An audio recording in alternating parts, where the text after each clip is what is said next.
आज हम अपने चैनल पर साइंस से रिलेटेड इम्पोर्टेंट क्वेश्चंस की एक सीरीज ला रहे हैं, जिसका पहला पार्ट आज हम शुरुआत कर रहे हैं। अमूमन ये देखने में आया है कि बच्चों को कंपटीशन एग्ज़ाम में साइंस से संबंधित क्वेश्चंस में बड़ी दिक्कत होती है। तो उस दिक्कत को समझते हुए, उस प्रॉब्लम को समझते हुए कुछ इम्पोर्टेंट क्वेश्चंस की हम सीरीज ला रहे हैं, जिसका पहला पार्ट आज स्टार्ट कर रहे हैं। तो आप उसको उससे सीरीज को देखें, और आपको पसंद आए तो उसको लाइक करें, शेयर करें, और उसको सेव करके भी रखें, ताकि आप कॉम्पिटिशन्स एग्ज़ाम में उसकी हेल्प से आप अपने अचीवमेंट को, टारगेट को प्राप्त करें। तो इसी श्रृंखला के पहले पार्ट में जो महत्वपूर्ण क्वेश्चन है, उसका पहला क्वेश्चन जो अमूमन आता है कि किस धातु को चाकू से आसानी से काटा जा सकता है।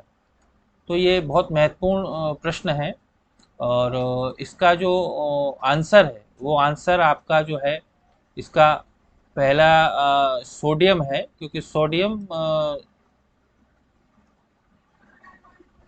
है, क्योंकि इसको मतलब बहुत सॉफ्ट रहता है, और उसको जो है आसानी से चाकू से काटा जा सकता है। आयरन से आप परिचित में हैं। आयरन बहुत हार्ड होता है, कॉपर बहुत हार्ड रहता है, और मरकरी एक लिक्विड रहता है, लिक्विड द्रवीय अवस्था में रहता है। तो ये इसको हम चाकू से काटने का, क्योंकि सॉलिड चीज़ को चाकू से काटा जाता है, इसलिए जो इसका जो मेन आंसर है, इस क्वेश्चन का जो मुख्य आंसर है, वो ऑप्शन ए है, सोडियम।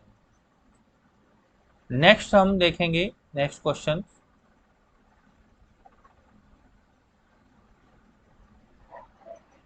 हाँ, ये भी बहुत इम्पोर्टेंट क्वेश्चंस है। अमूमन सभी कंपटीशन एग्जाम्स में अधिकांश से पूछा जाता है कि विद्युत का सर्वोत्तम चालक है। तो विद्युत का मतलब जो बहुत अच्छा कंडक्टिंग जो है मेटल कौन सा है, तो इसमें जो इसका जो आंसर है, वो आंसर है A, option A, silver. Option A, silver. Silver विद्युत का, लाइट्स का बहुत अच्छा, इलेक्ट्रिसिटी का बहुत अच्छा चालक धातु है। लेकिन अमूमन व्यवहारिक स्तर पर हम सिल्वर का यूज़ नहीं करते, क्योंकि सिल्वर हाईली कॉस्टली होता है। तो इस वजह से हम इसके लिए अलग मेटल का यूज़ करते हैं, लाइक कॉपर है और अन्य चीज़ें। लेकिन जो सर्वोत्तम चालक होता है, वो सिल्वर ही होता है। तो ये सेकंड क्वेश्चन है। तीसरा क्वेश्चन हम देखेंगे इसी सीरीज में। हाँ, तीसरा क्वेश्चंस ये भी बहुत इम्पोर्टेंट क्वेश्चंस है, जो अलग अलग कॉम्पिटिशन्स एग्ज़ाम्स में, है ना, यूपीपीएससी है, और स्टेट पीएससी है, या एसएससी है, या मेडिकल से रिलेटेड या इंजीनियरिंग से रिलेटेड जो साइंस के क्वेश्चंस आते हैं, या टीचिंग कॉम्पिटिशन्स में भी जो क्वेश्चंस आते हैं, उन क्वेश्चंस में बहुत इंपॉर्टेंट क्वेश्चंस है। और है तो ये 12th लेवल के बेसिक का क्वेश्चन है। आप देखेंगे कि सोडा वाटर में नींबू का रस डालते हैं तो बुलबुले निकलने लगते हैं, क्योंकि इसमें होता है। तो सोडा वाटर में क्या होता है? तो अमूमन आप देखेंगे कि सोडा वाटर में नींबू का रस डालने पर बुलबुले उठते हैं। तो ये नींबू जो है, ये अम्ल होता है, एसिड होता है, और सोडा वाटर अम्ल जब क्षार से क्रिया करता है तो बुलबुले निकलते हैं, ना। तो इसलिए सोडा वाटर में क्षार, है ना, आंसर इसका है क्षार।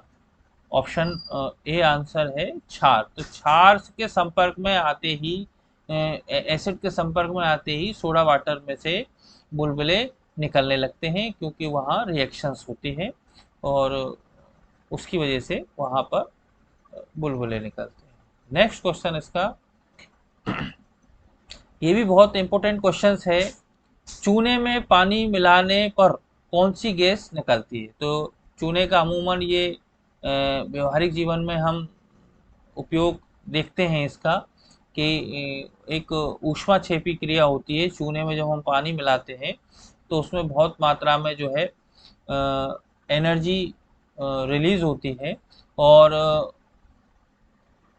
एक ऊष्मा बहुत निकलती है। तो इसमें जो क्वेश्चन हमारा है वो क्वेश्चन ये कह रहा है कि कौन सी गैस निकलती है? तो इसमें हमारी कार्बन डाइऑक्साइड गैस, इसमें carbon dioxide gas, option B carbon dioxide gas निकलती है, जिसकी वजह से है ना चूने का पानी जो है दूधिया भी हो जाता है। तो ये कार्बन डाइऑक्साइड गैस है ना निकलती है।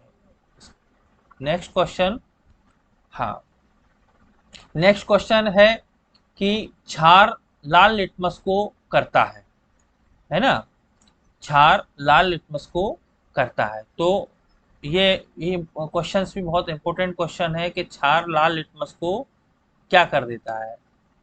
क्षार लाल लिटमस को क्या कर देता है? तो क्षार लाल लिटमस को नीला कर देता है। क्या कर देता है? नीला कर देता है। इसको ऑप्शन सी आंसर है इसका। वैसे इसकी एक शॉर्ट ट्रिक भी है जो आप कभी भी इसको यूज कर सकते हैं। जैसे आप इसको जो है अमूमन छलनी,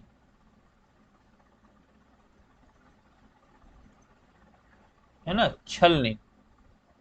छलनी के रूप में आप ध्यान रखेंगे। मतलब क्षार लाल लिटमस को नीला कर देता है, ये हमेशा आप ध्यान रखेंगे तो आप कभी भी नहीं भूलेंगे। इसी तरीके से एक अम्ल का, है ना, अम्ल का आप अनिल, है ना, अनिल नाम ध्यान रखेंगे। अनिल नाम अगर यदि ध्यान रखेंगे तो आपको ध्यान रहेगा कि जो अम्ल होता है वो नीले लिटमस को लाल कर देता है। तो एक शब्द ये है छलनी, और एक है अनिल। ये दोनों याद रखेंगे तो आप कभी भी लिटमस में कंफ्यूजन नहीं होगा। मतलब क्षार जो होता है वो क्षार लाल लिटमस को क्या कर देता है? नीला कर देता है, छलनी। ठीक है। और अम्ल जो होता है वो नीले लिटमस को लाल कर देता है। तो इसका आंसर है ऑप्शन सी, नीला। ठीक है। नेक्स्ट इसका क्वेश्चन देखेंगे। नेक्स्ट क्वेश्चन है, अब देखिए ये क्वेश्चंस आप देखेंगे तो ये भी बहुत इंपॉर्टेंट क्वेश्चंस है। अमूमन अधिकांश से कंपटीशन एग्जाम्स में आया है कि कटे हुए सेव का भूरा होने का कारण सेव में उपस्थित होता है। तो सेव में क्या उपस्थित होता है जिससे उसको काटने पर उसके ऊपर भूरे रंग की परत, ब्राउन कलर की परत आ जाती है? तो इसका जो आंसर है वो आंसर है ऑप्शन डी, आयोडीन। क्या आंसर है? Option D, iodine.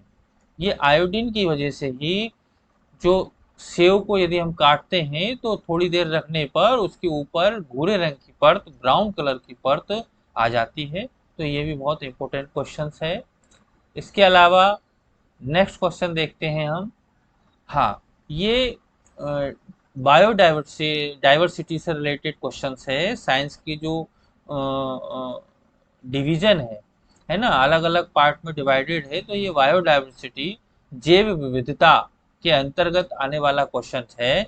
इसमें आप देखें कि निम्नलिखित में से विलुप्त जंतु प्रजाति है। तो डोडो पक्षी है, या कौवा है, या हाथी है, या टाइगर है? तो अमूमन आप देखते हैं, है ना, टाइगर की भी कुछ प्रजातियां विलुप्ति की कगार पे है, लेकिन उसको अभी इसलिए नहीं कहेंगे क्योंकि उसकी काफ़ी संख्या है। हाथी भी हमको देखने को मिलता है, कौवा भी हमें अमूमन सभी जगह देखने को मिल जाता है। लेकिन एक डोडो पक्षी है, ये डोडो पक्षी इस प्रश्न के हिसाब से विलुप्ति की कगार पर है ना, ऑप्शन ए। डोडो पक्षी अमूमन जो है हमें दिखाई नहीं देता है, ये विलुप्त प्रजाति है जंतु की।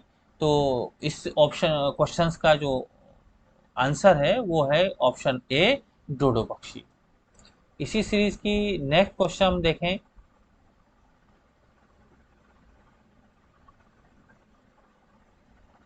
हाँ, जैसा कि मैंने अभी बताया आपको, लिटमस का जो कंसेप्ट हमने आपको बताया। अब आप देखें कि नीले लिटमस को किस कलर में परिवर्तित कर देता है ना? तो नीले लिटमस पत्र को किस कलर में परिवर्तित कर देता है? सफेद, लाल, काला, बैंगनी। तो आप ध्यान रखेंगे हमेशा, लिटमस पेपर के दो ही कलर होते हैं। लिटमस पेपर के दो ही कलर होते हैं, दो ही कलर होते हैं ना। तो कौन कौन से? एक तो नीला और लाल। इसके अलावा कोई कलर नहीं होता है ना। आप ये कहेंगे कि सफ़ेद होता है लिटमस पेपर, नहीं होता है, सफ़ेद नहीं होता है ना, काला नहीं होता है, बैंगनी नहीं होता है, और ये चेंजेबल होते हैं, ये एक दूसरे में परिवर्तनशील होते हैं। कैसे होते हैं? अम्ल क्षार के आधार पर नीला लिटमस पेपर लाल हो जाता है और लाल लिटमस पेपर नीला हो जाता है। ये एक दूसरे में चेंजेबल होते हैं। इसको हम नेक्स्ट सीरीज में एक प्रैक्टिकल के माध्यम से भी हम आपको, जब वीडियोज इसका बताएंगे अम्ल क्षार का, तो हम आपको बताएंगे कि ये किस तरीके से चेंजेबल होते हैं, और आप उसको स्पष्टली देख भी सकते हैं। तो इस क्वेश्चन के हिसाब से, इस प्रश्न के आधार पर, नीला लिटमस किस रंग में परिवर्तित होता है? लाल रंग में परिवर्तित होता है। तो ऑप्शन बी जो है इसका राइट आंसर है। ऑप्शन बी, लाल लिटमस पेपर में लाल कलर में परिवर्तित हो जाता है। नेक्स्ट प्रश्न क्वेश्चन देखेंगे, ऑक्सीकरण अभिक्रिया में क्या होता है? ऑक्सीकरण अभिक्रिया में क्या होता है? तो ऑक्सीकरण की जो अभिक्रिया है उसमें इसका आंसर जो है ये ए ऑप्शन है ना। ऑक्सीजन का जुड़ना। जब ऑक्सीजन किसी चीज में, किसी क्रिया में ऑक्सीजन जुड़ता है, जैसे N2 है, N2 प्लस O2 हो गया है ना, और जो नेक्स्ट प्रोडक्ट बनता है ना, तो ये जो प्रोसेस है, ये जो प्रोसेस है, ये ऑक्सीडेशन कहलाती है। ऑक्सीकरण, ऑक्सीडेशन। किसी में भी Na प्लस O है ना, और जो नेक्स्ट प्रोडक्ट बनता है, तो ये जो प्रोसेसिंग है, ये प्रोसेसिंग आपकी ऑक्सीडेशन प्रोसेस कहलाती है, ऑक्सीकरण अभिक्रिया कहलाती है। तो ऑक्सीजन का जुड़ना जो है ये कहलाता है ना। और है ना, इस तरीके से इलेक्ट्रॉन ग्रहण करना है ना, आयोडाइजेशन है ना, ये प्रक्रिया है ना। इसी तरीके से है ना, ये सब अलग है। तो इसका जो आंसर है वो है ऑक्सीजन का जुड़ना। इसका नेक्स्ट देखेंगे। हाँ, ये विज्ञान के जीव विज्ञान का क्वेश्चन है कि द्विलिंगी पुष्प है ना, से निम्न में से कौन सा है ना। तो जो है ना, जैसे पपीते का जो पुष्प है, पौधा होता है, मक्के का होता है, ककड़ी है, सरसों है, इनमें जो द्विलिंगी है ना, द्विलिंगी जिसमें दोनों प्रकार के जो है सेक्सुअल ऑर्गन पाए जाते हैं है ना, वो द्विलिंगी पुष्प होता है। तो इसका जो आंसर है ऑप्शन डी है ना, सरसों। अमूमन हाई स्कूल और हाई सेकेंडरी लेवल पे सरसों है ना, मस्टर्ड का पौधे का प्रैक्टिकल्स भी कराया जाता है। इसकी मॉर्फोलॉजी है ना, आकार की का भी अध्ययन किया जाता है। तो हम उसमें देखते हैं कि इसका पुष्प में है ना, दोनों पार्ट पाए जाते हैं। तो इसका जो आंसर है वो ऑप्शन डी है, सरसों।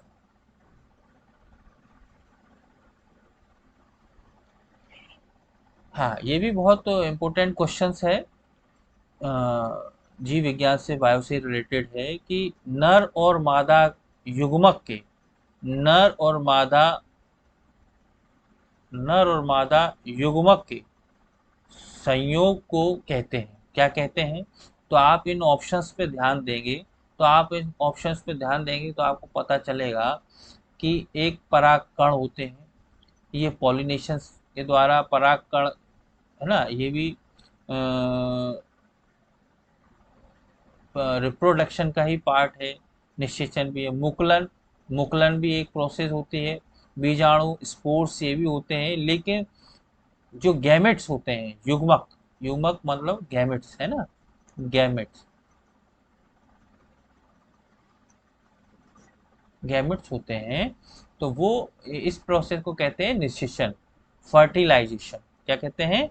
ऑप्शन बी है फर्टिलाइजेशन, निषेचन। जो फर्टिलाइजेशन प्रोसेस है, उस प्रोसेस में जो मेल गैमेट्स होता है और फीमेल गैमेट्स होता है, उन दोनों के कनेक्टिविटी से एक नए संतति का, एक नए जाइगोट का निर्माण होता है।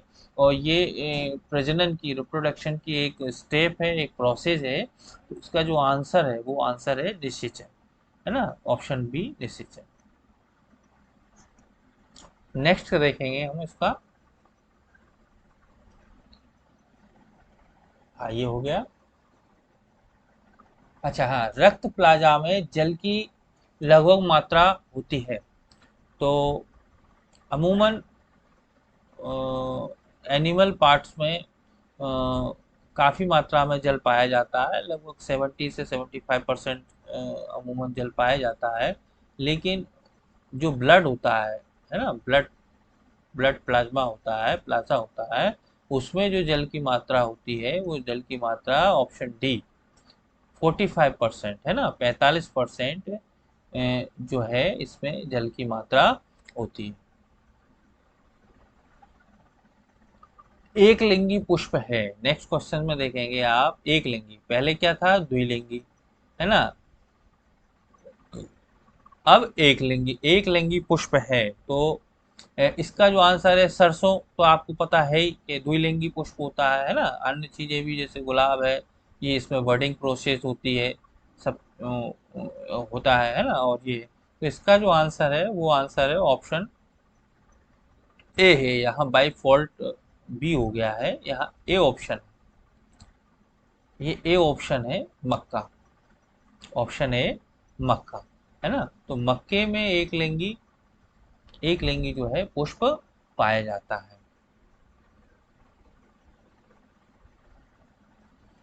हाँ,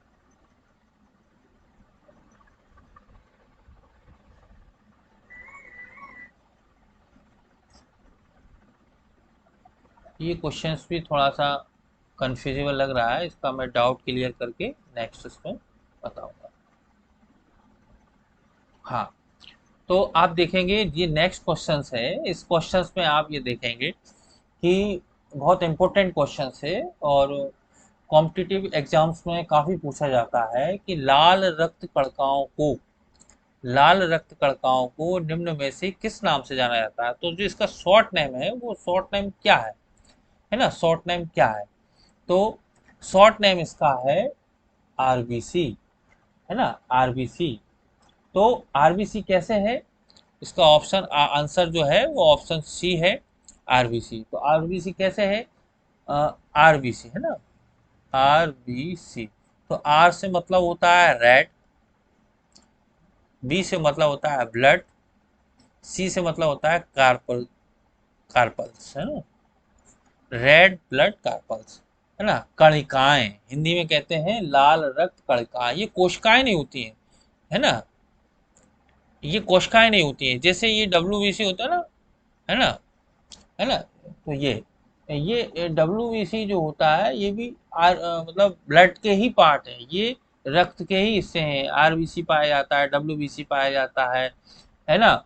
और प्लेटलेट्स पाया जाता है। तो ये सब एक रक्त के भाग होते हैं, एक ब्लड का पार्ट होते हैं। इनके अलग अलग वर्क होते हैं, है ना। जैसे ऑक्सीजन को लाने ले जाने का जो वर्क होता है, वो आरबीसी का होता है। बॉडी में इम्यूनिटी पावर को बढ़ाना या प्रतिरक्षा तंत्र को मजबूत करना, या डब्ल्यूबीसी जो होती है वाइट ब्लड कार्पल्स होती हैं।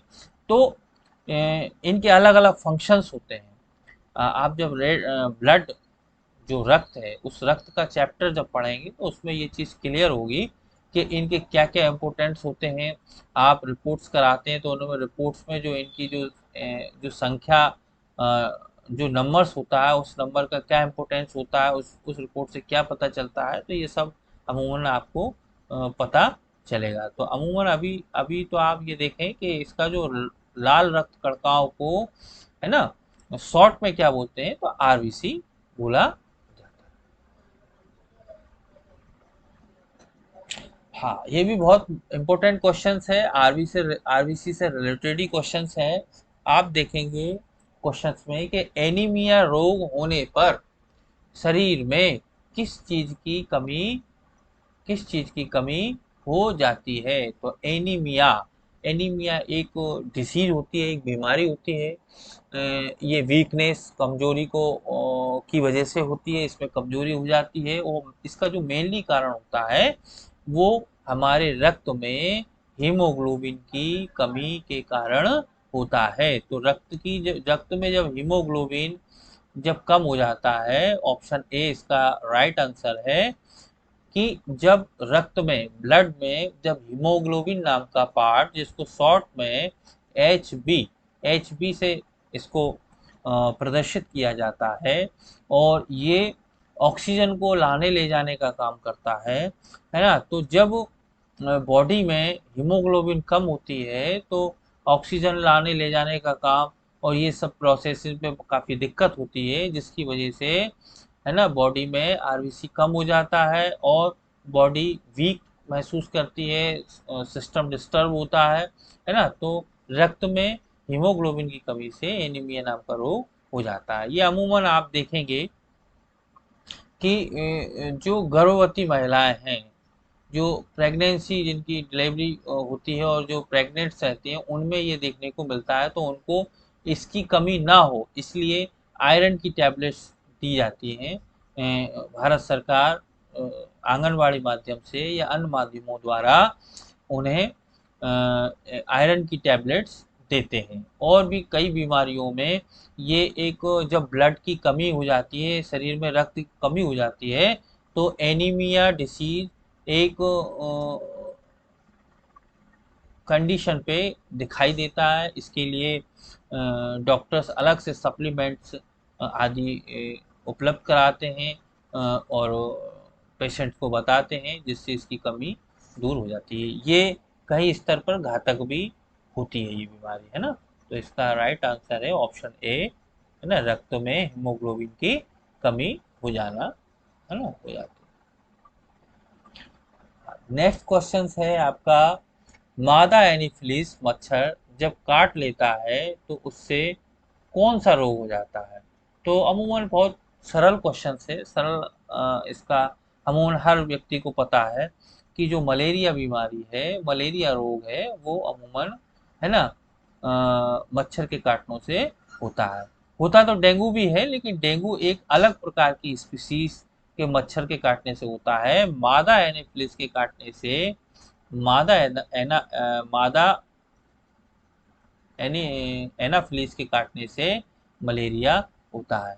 और एड्स जो है, एड्स एड्स बीमारी के अलग कारक होते हैं, वो अलग तरीके से होता है, वो इसका आंसर नहीं है। और कैंसर, कैंसर भी एक अलग डिसीज है। तो इसका जो राइट आंसर है, वो राइट आंसर है इसका मलेरिया, है ना। तो मलेरिया, एनाफिलीज के द्वारा मलेरिया जो है डिसीज होती है। नेक्स्ट क्वेश्चन है, चर्म रोग के उपयोग में प्रयोग किया जाने वाला रेडियो आइसोटोप्स है ना, रेडियो आइसोटोप्स है। तो इसका आंसर है ऑप्शन सी, रेडियो फॉस्फोरस। क्या है, ऑप्शन सी, रेडियो फॉस्फोरस। ये जो है आइसोटॉप चर्म रोग, स्किन डिसीज से रिलेटेड उपचार के लिए प्रयोग किया जाता है। तो आइसोटोप्स क्या होते हैं, है ना, और रेडियो आइसोटोप्स क्या होते हैं, ये रेडियोधर्मी पदार्थ से संबंधित चैप्टर में हम इसको एक्सप्लेन करेंगे। वहाँ से आप इसको डिटेल में इसको समझ सकते हैं कि है ना, रेडियोधर्मी पदार्थ क्या होते हैं, इनके बॉडी पे क्या इफेक्ट्स होते हैं, है ना, और इनकी क्या प्रॉपर्टीज होती हैं, क्या गुण होते हैं, ये सब हम उनको समझ सकते हैं। तो आज तो हम इनके ऑप्शंस को आप देख सकते हैं, तो है ना, इसको आप समझकर। हाँ, अगला क्वेश्चन है, आधुनिक चर्म शोधक उद्योग में कौन सी भारी धातु पाई जाती है जो विषैली होती है? तो इसका जो आंसर है ऑप्शन बी, क्रोमियम, है ना। तो जो लेदर फैक्ट्रीज होती हैं, लेदर का उद्योग होता है, उन उद्योगों में किस हैवी मेटल्स का यूज किया जाता है जो हाईली हार्मफुली होती है ना, और वो बॉडी के लिए बहुत ज़्यादा नुकसानदायक होती है, लेकिन फिर भी उसका उपयोग इंडस्ट्री लेवल पे किया जाता है, जिसका वर्कर्स को नुकसान होता है। तो ये जो धातु है, ये ऑप्शन बी है, क्रोमियम। ये धातु लेदर इंडस्ट्रीज में उपयोग किया जाता है, मॉडर्न फैक्ट्रीज में, मॉडर्न मशीनों में इसका उपयोग लेदर को प्यूरिफाई साफ करने के लिए और शाइनिंग के लिए यूज़ किया जाता है, जो कहीं ना कहीं हार्मफुल होता है ना। तो ये इसका राइट आंसर है। तो चलिए, इस सीरीज में ये क्वेश्चंस आपके सामने थे, और ये बहुत इंपॉर्टेंट क्वेश्चंस हैं जो डिफरेंट डिफरेंट कॉम्पिटिटिव एग्जाम्स में पूछे जाते हैं। आप इनको प्रिपेयर करें और इनको आप कहीं लिख लें, और ये वीडियो अच्छा लगता है तो इसको लाइक करें, शेयर करें, और चैनल को सब्सक्राइब करें, क्योंकि इस साइंस से रिलेटेड चैप्टर वाइज सीरीज भी आने वाली है। साथ में ये कॉम्पिटिटिव क्वेश्चन से रिलेटेड भी हम सीरीज, इसका नेक्स्ट पार्ट इसका आने आने वाला है। तो ये इस पार्ट में अभी यही है। अगले पार्ट के लिए